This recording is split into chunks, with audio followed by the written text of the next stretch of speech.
जगा को गुड़ी बलिया फेरार न्यूज कंड परवर्ती प्रसंग कारण संध्यारे हाणिले रातिरे गुड़ी खाइले एनकाउंटर रे जगा आहत बलिया फेरार होईछि। ब्रह्मपुर पुलिस जिले में एभली एनकाउंटर होईछि। पुलिस गुड़ी रे आहत होईछि मंगला बेहेरा आक्रमणकारी तथा अभियुक्त जगा ओरफ जगन्नाथ साहू। जगार दुई गोड़े गुड़ी बाजिछि।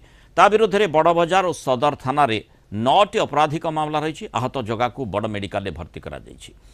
एबे बलिया को किंतु पुलिस खोजुची से फेरार रही। गतकाली राति मंगला को अंबिका नगर अंचल रे खंडारे जगा और तार भाई बलिया हाणी अभियोग होईछि, जार वीडियो सोशल मीडिया रे वायरल होइतिला। पुलिस गंजाम रे एनकाउंटर संख्या 9 दिन रे 3 को वृद्धि पाई। पूर्व 16-21 तारिख रे 2टी एनकाउंटर मध्य होइतिला। ब्रह्मपुर जोनाल हेड प्रकाश पट्टनायक जोड़ी। प्रकाश, जो भली भाव में आम देखुचे गोटे पर गोटे घटना गंजाम जिला को नहीं आसुची एवं ताकु नहीं मध्य विभिन्न चर्चा आलोचना करा जाउची। विशेषकर पूर्वतन मुख्यमंत्री एवं वर्तमान विरोधी दल नेता नवीन पट्टनायक जो भली भाव में मंतव्य प्रकाश करिसेंती। गंजाम रे जो भली घटना गुड़िक घटुची ताकू नहीं जी भी देखिबो दुख प्रकाश करिबो। एवं सबुठु गुरुत्वपूर्ण कथा